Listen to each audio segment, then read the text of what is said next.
Let's begin. So tonight we welcome an author who has a BA in linguistics from the University of Florida. Then she got her JD in LLM from Georgetown University Law Center. Quite impressive. We'll talk about that. After penning the hilarious Pest, she's coming out with this wonderful book. It's funny, it's touching. It's just really a nice book called Girl-A Misadventure. Please welcome Elizabeth Foscue.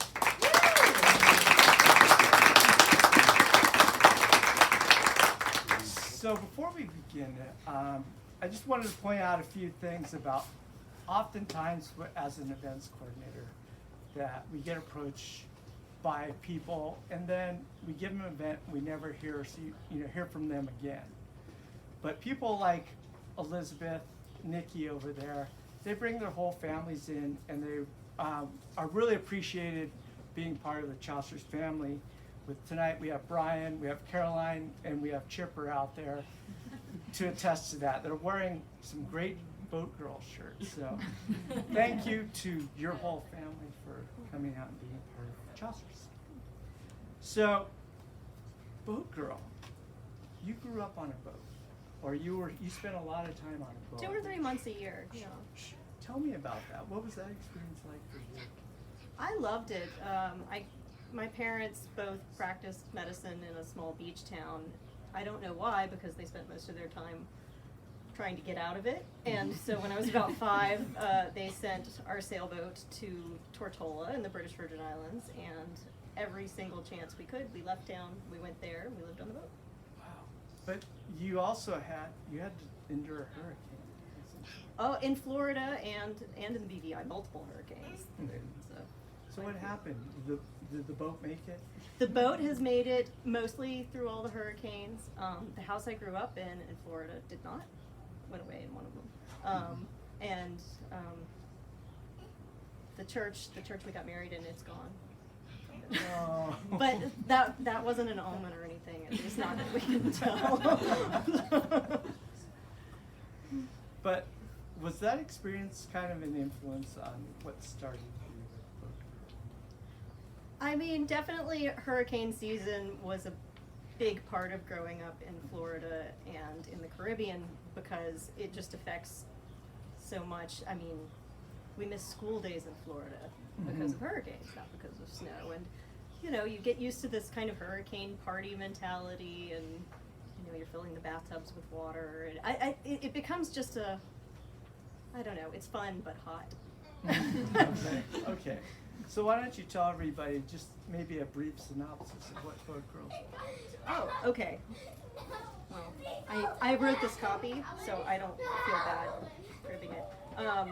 When her parents move the family to a sailboat in the Caribbean, a Type 18 is forced to trade her orderly Catholic school existence for life as a liveaboard in this zany tale of boats, boys, and bales.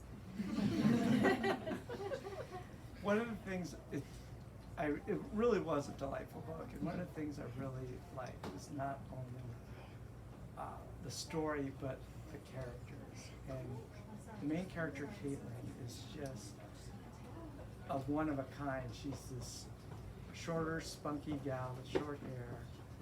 Doesn't quite fit in with everything. She grew up in a Catholic school education like you did. I wanted to know how much of that, Caitlin, was derived from your personal experience.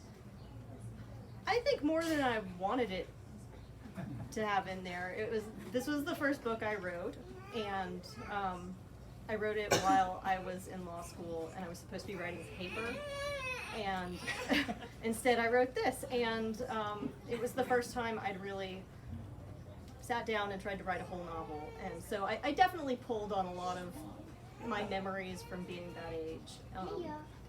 And when I went back to revise it for publication, I'd forgotten a lot of this stuff. So and I remember it now. So I mean, some of it is, but none of this happened to me. So it's all fiction. Yeah. Oh shoot! So you didn't have this international intrigue in your real life? I didn't. Okay. As far as writing the book, I remember you said the other day, I think yesterday we were talking, and you wrote it, and it wasn't very good. No. You're right. No, I don't think it was. And you wrote this before Pest, and but you kept it. And did you always think that you were going to keep telling this story, or eventually tell this story? No. And in fact, when I got the offer on it, I was really unsure that that was a very good idea. And I give Erica Downing a lot of credit. She was our school library teacher, and I sent her the first 60 pages and asked, should I do this? And she said, yeah, it's funny. It really is funny. Erica can attest. Yes. What did you like about the book, Erica? The humor part. I thought it was relatable to that age group. I thought the main character is super spunky, and I really liked that about her, and I thought kids would love it. They really did. So, in terms of speaking of characters, you wrote all these different wonderful characters. They're all human, they're all quirky. And I'm just wondering where they all came from. And were you influenced? I mean, how were you able to put it all together, all these characters together in a great, compelling story? I think the Shelby character was based on a friend at the time, and Shelby being her best friend. her best friend in the book. But some of the other characters that pop up weren't really based on anyone.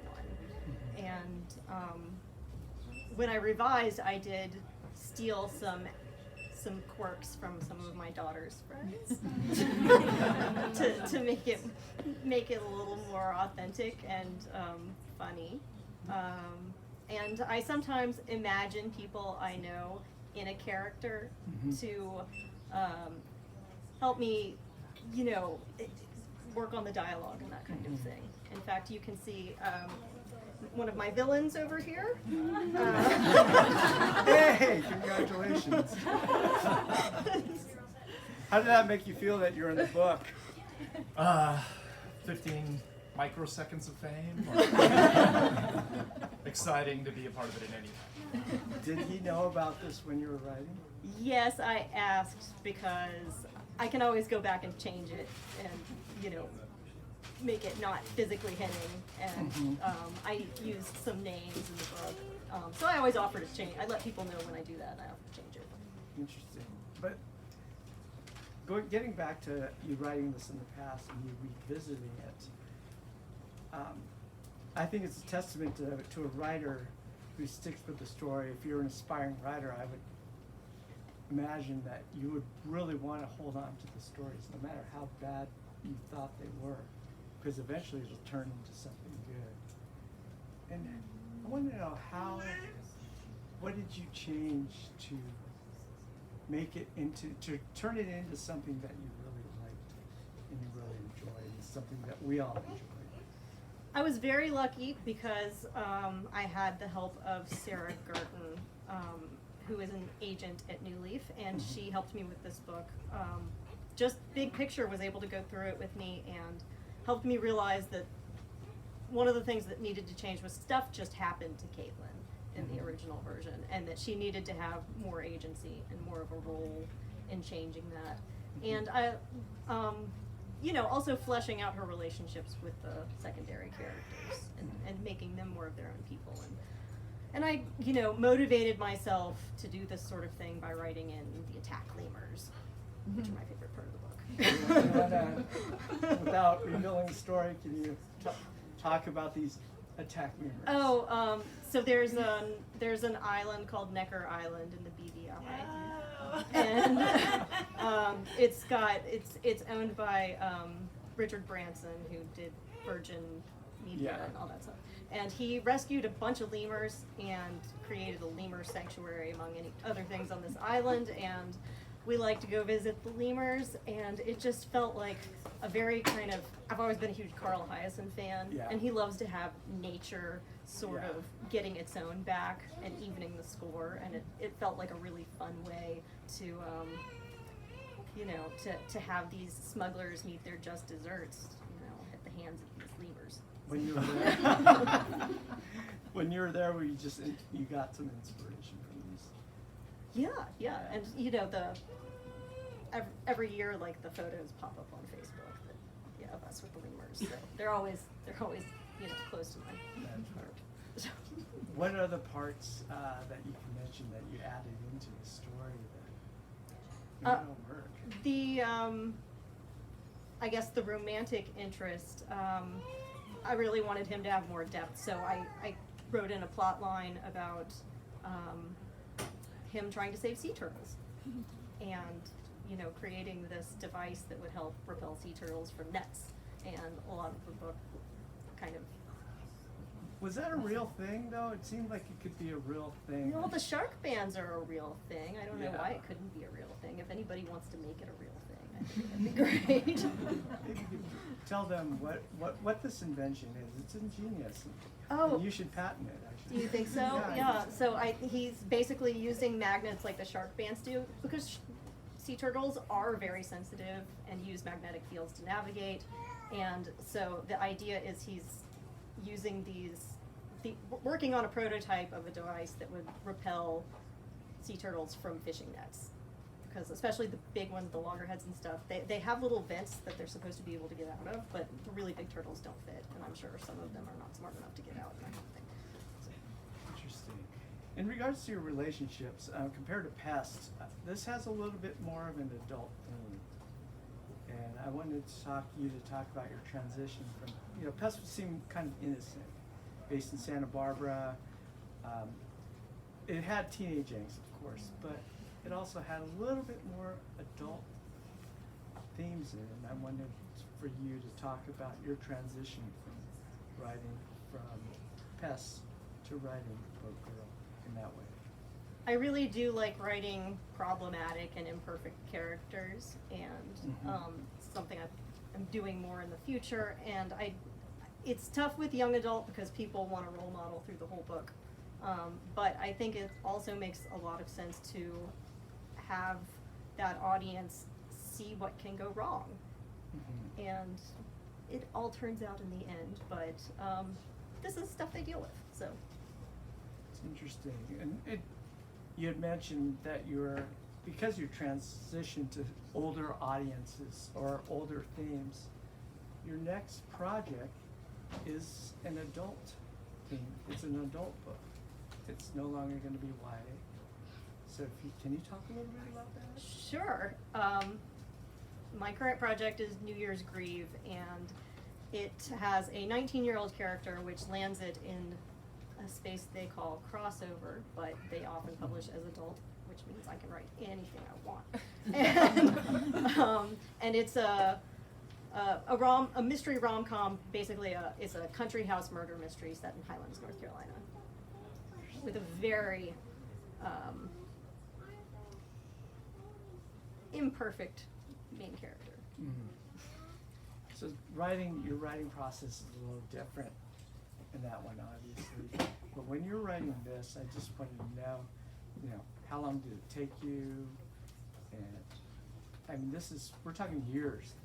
Oh yeah, This that was existed. many years ago. Yes, 15, more than 15, I think. When did it become a project in earnest where it was actually going to be published? And was this sometime after Pest then? It was after Pest. Yeah, I sort of dusted it off and pulled out 60 pages and an old synopsis and sent it to my editor to see what he thought. And he thought it was funny and made an offer on it, which was not what I had expected to happen. So then I had to figure out if I really wanted to do that and to put the time in to fix the book. And it took much longer to fix it than to write it. I don't think I'll do that again. It's much easier to start from scratch. So. Nikki, I'm going to bring Nikki in here. Should I go around? Oh, you can come around here too. No, I don't need to. Okay. Writing YA is so difficult. And I wanted Nikki, I think you published 3, right? Here, I'm going to step aside here. She has 3 and she's working on a 4th. On a 4th here. And No, I was just having sweet. Okay. But I wanted to know just an appreciation of what Elizabeth, has to go through when writing a YA. and how difficult it is, if you could speak to that. Yes. Well, Elizabeth is right that it's a lot harder to rewrite something like after it's been many years. So this was her first book that she wrote, right?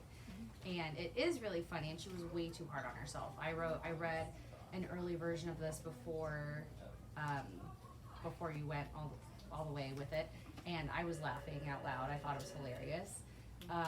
So I think we're all a little bit harder on ourselves as writers, and certainly Elizabeth isn't an exception to that. But, you know, yeah, like YA is different because we are not, despite how young and youthful Elizabeth looks like, we are not that age anymore. So, you know, you have to, like, we can't, you know, she's funny, and you have to make sure that translates to, like, you know, kids, and she's done that really well. There's a different kind of humor that, like, you know, there's like a jaded, bitter humor that us adults like, Yeah. and Boat Girl is not at all like that, and there's like an innocence to Boat Girl that I think Elizabeth has done a really good job with capturing like a young voice, Yes. I guess is what I'm trying to say.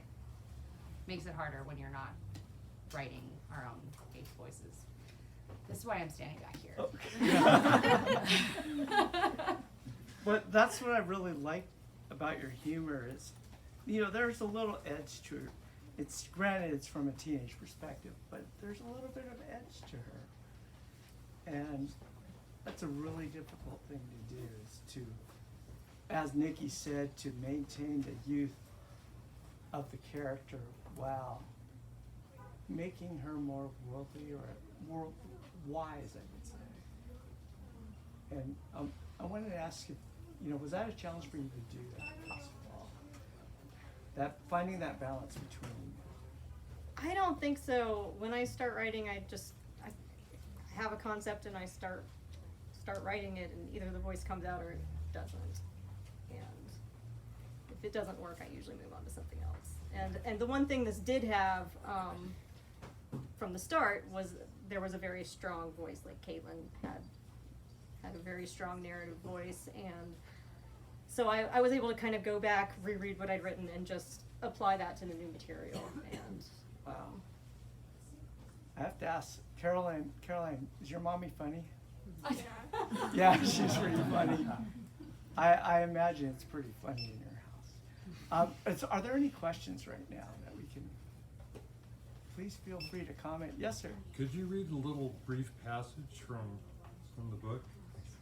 You know, whatever you think. Does anyone who's read it got any ideas? Michael was asking me this, and the Pest had a great chapter that was like a whole little story that made it really easy to read to somebody, but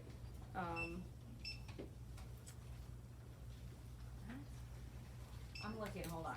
yeah. Well, I could just read the first page, I guess. There you go. Yeah. All right. All right. On the plane, 11:14 a.m., August 10th.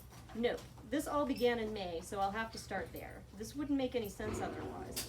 Not that I plan to let anyone read this, ever, but if the tabloid parade of former Disney stars has taught us anything, it's that stuff we mean to keep private can be our express ticket to internet infamy, and I can't afford Miley's PR team. But aren't there pirates in the Caribbean, Shelby asked. Shelby has been my best friend since 4th grade, but she's not too concerned with the issues of our day. Which is not to say she's dumb. This girl can balance chemical equations in her head faster than Mr. Murphy can write them on a smartboard. But current events aren't her thing. She won't even watch The Daily Show with me anymore because she could never tell when Trevor Noah was kidding. She would raise her hand in civics and be all, well, I happen to know that Mitch McConnell drinks puppy blood. And then Sister Ann would give her detention. I don't know whose idea it was to let a nun teach civics. As a rule, nuns aren't much for free and open debate. Anyway, the closest thing to news Shelby watches now is Daily Pop on E, so I wasn't surprised by her question. There are no pirates, I answered. Shelby wasn't convinced. I know I just saw something about pirates on TV. That was Pirates of the Caribbean. We'd watched the movie at Shelby's house because thanks to my parents, we remain the only family on the planet without Disney+. Shelby's parents are actually present, so they don't have to ban perfectly unobjectionable media platforms to feel like they're doing a good job. Although her mom can be a little weird about refined sugar. Oh, right, she breathed, with Orlando. Her eyes glazed over and she was gone, off to Shelby Land, where circa 2003 Orlando Bloom was urging her to lay all her love on him on a Mediterranean beach. This Mamma Mia sequence is Shelby's favorite fantasy, and other than the frequent recasting of the Dominic Cooper part, it hasn't changed since she first adopted it in 7th grade. She's been humming the song nonstop for like 4 years. In this case, though, I thought Shelby might have miscast Orlando. He seemed too dignified for that big flipper-clad musical dance number. I guess Shelby had that problem too, because Orlando barely had the time to belt out the first verse before she blinked and asked, "Are you sure no pirates? Because that would be awesome." "Pretty sure," I said, although she was right, that would be awesome. Not real pirates, obviously, because real pirates were terrifically bad people. But Shelby and I binged Once Upon a Time last summer, and you know, I could really get behind a swashbuckling Killian Jones or two. Oh, and maybe an Errol Flynn. I watched an Errol Flynn movie with my grandma once and was much impressed. Errol swashbuckled at least as well as Hook, and didn't blame all his problems on a disembodied hand.